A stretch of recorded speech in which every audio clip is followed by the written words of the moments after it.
حضرت عائشہ صدیقہ رضی اللہ تعالیٰ عنہ بیان کرتی ہیں، رسول اللہ صلی اللہ علیہ وآلہ وسلم نے فرمایا، 6 قسم کے لوگوں پر میں نے لعنت کی اور اللہ نے بھی ان پر لعنت کی، اور ہر نبی کی دعا قبول ہوتی ہے۔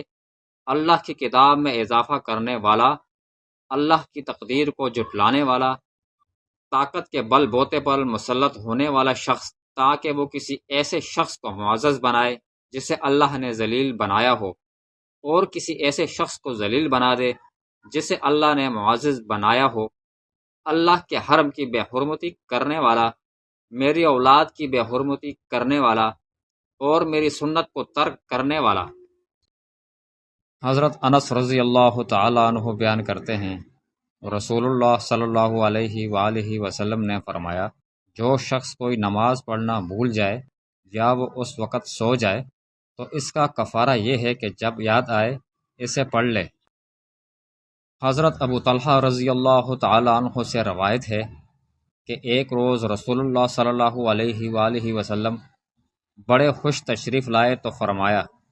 جبرائیل علیہ السلام میرے پاس تشریف لائے تو انہوں نے فرمایا، آپ کا رب فرماتا ہے محمد صلی اللہ علیہ وآلہ وسلم،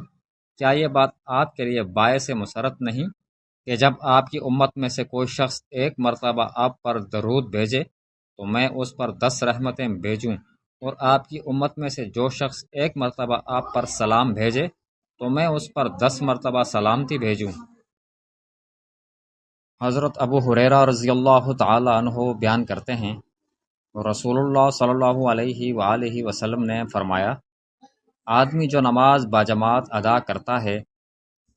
اس کی وہ نماز اس کے گھر یا بازار میں پڑھی جانے والی نماز سے 25 گنا زیادہ اجر و ثواب رکھتی ہے۔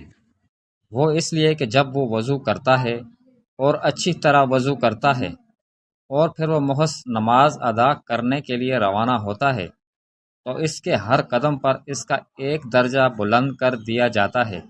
اور اس کی وجہ سے اس کا گناہ معاف کر دیا جاتا ہے۔